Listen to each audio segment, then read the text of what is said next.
For our Be the Change segment this month, we are featuring Thorn, an organization that is dedicated to eliminating child sex abuse from the internet. I've invited the lead of marketing and partnerships, Sarah Potts, to tell us more about this organization. We're also going to discuss why this deplorable situation for children is on the rise, and a lot of it is here in the United States. Welcome to the show, Sarah. Hi, thank you so much for having me. Sarah, I appreciate you being here. I was looking at your website, and evidently, reports of child sex abuse material online has increased by 10,000% since 2004. Why is this happening? Yeah, a couple of reasons it's happening. One of the reasons it's happening is because a couple companies have decided to start looking for this content on their platforms more actively. So a percentage of that increase is the fact that a couple more companies have decided to actively look on their platforms instead of saying, there's no way this happens here. When they start to look, they see, oh my gosh, it does happen here. And then they report that to the National Center for Missing and Exploited Children, who is a critical partner in this work and houses all of that information and works really hard to reunify children with their families. So one reason is because we're starting to look for it. We're getting better at being aware that this is a problem.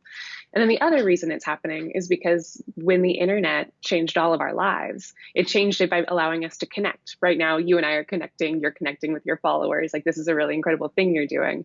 But people who have different goals can also use the internet to connect for their own purposes. And some people are using that to connect around their shared interest in abusing children.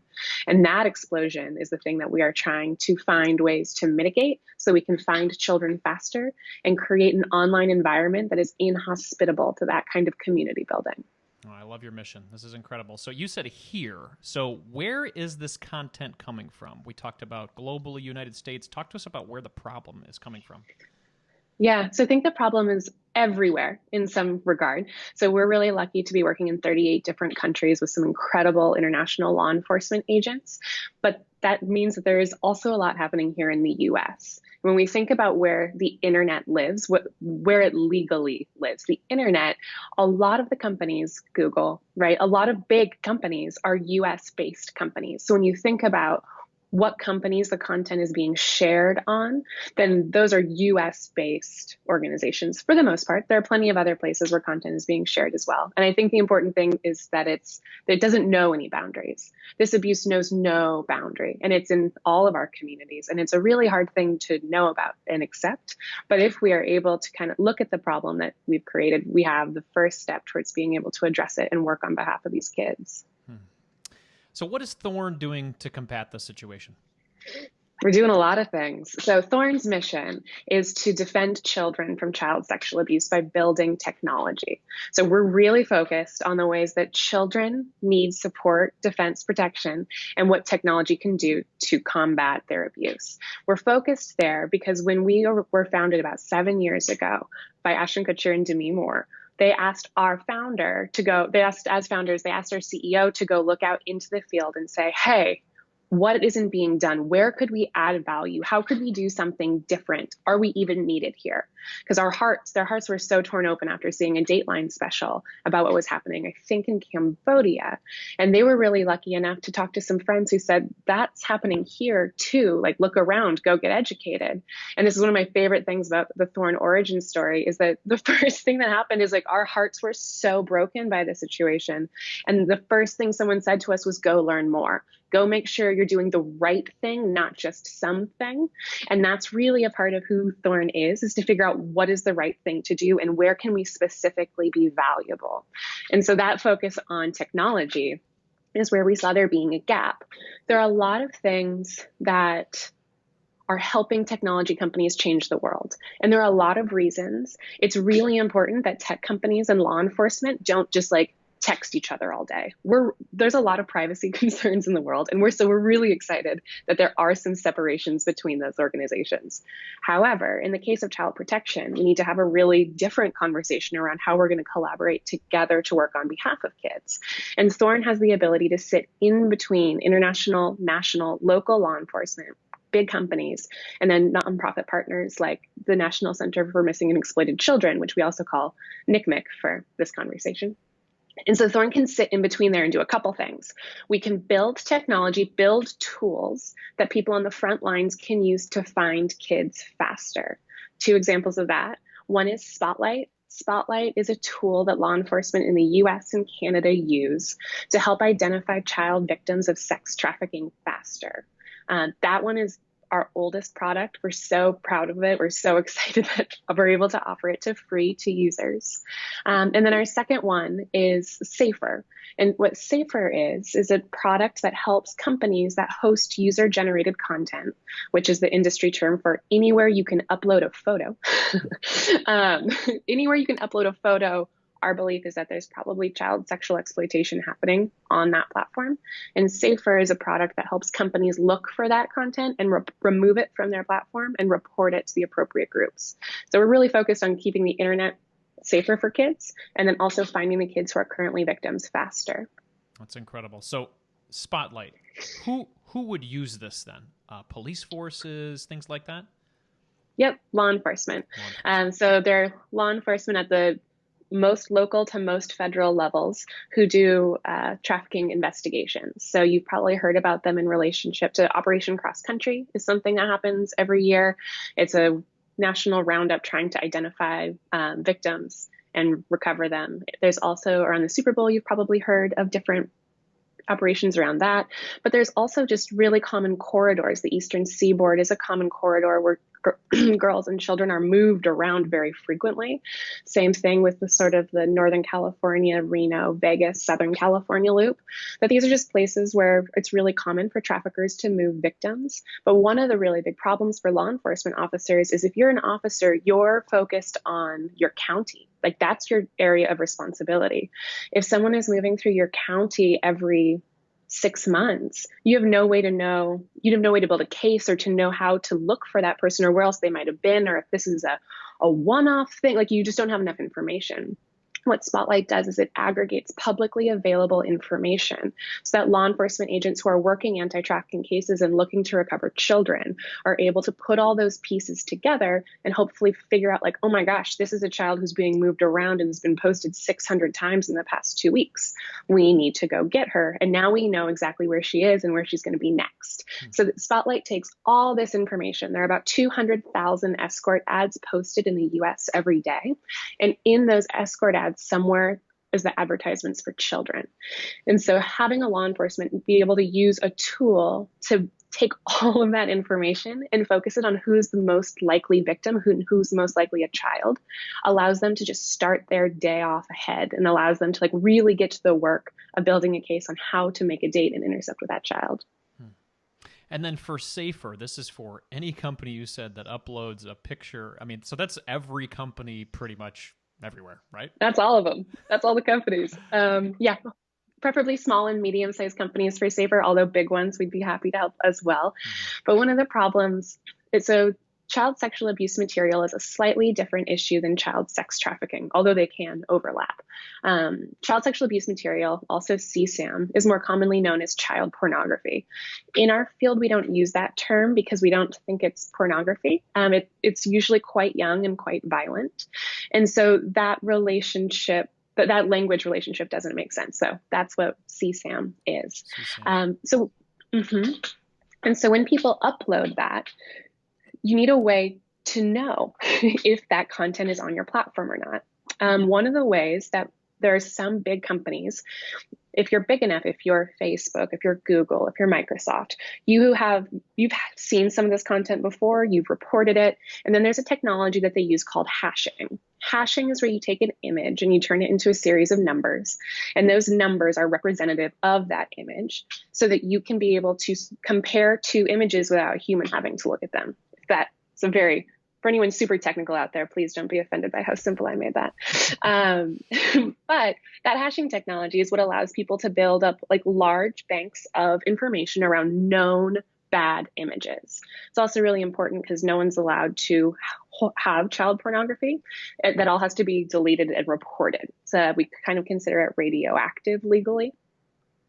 But if you're not a big company and you don't have a team and you don't have a team dedicated to this, and like, let's say you're a startup and you have 12 employees and you're trying to grow your user base and you have people saying like, grow, grow, grow, grow, grow, you don't have time to hire 3 people just to try and focus on child sexual exploitation. Like you just don't. Also, you likely haven't thought about the issue yet. It's not as common of an issue, which in some ways is wonderful that people don't know about it, but in some ways it's really complicated because it creates more risk for children without an ability to have a conversation around it. So for these small and medium companies where it would be a really big cost for them to try and protect their platforms in the same ways that Google or Facebook or Microsoft can, Safer is a solution that they can buy and use it just like any other content moderation system to help keep their platforms safe from abusers who are co-opting the platform and using it in a way that the founders never dreamed of. And what does something like that cost a small business? Ooh, not a lot. I think that I don't know the pricing off the top of my head, and I think it ranges by content volume, right? So if you're uploading 10 million images a day, it's very different than if it's 500 a day. But the conversations that we've had when we've been working with our customers is that for similar price things, when they hear our price, they're like, wait, for the whole year? And we say, yeah. And they're like, oh yeah, we can do that.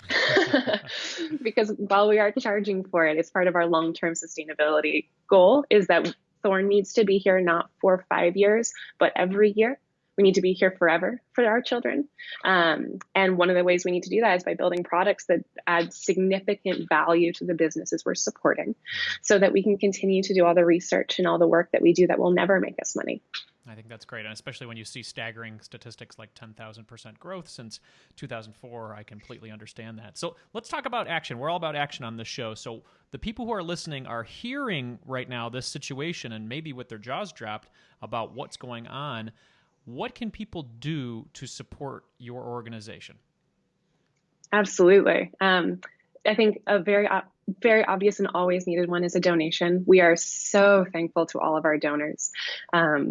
When we have a community who's mobilized to support this work, it not only allows us to do the work, but we also love it. We talk internally all the time when we get new donors, and oftentimes donors will leave a little note for us about why they donated or why this was important to them. And if you're listening and you decide to donate, first, thank you. But second, if you have a note, leave it. It'll go around the whole company and we talk about it. And it gives us so much energy to know that while we're over here trying to dedicate our time and our lives to this work, that other people see it and other people appreciate it. It not only allows us to help the kids, but it really helps us.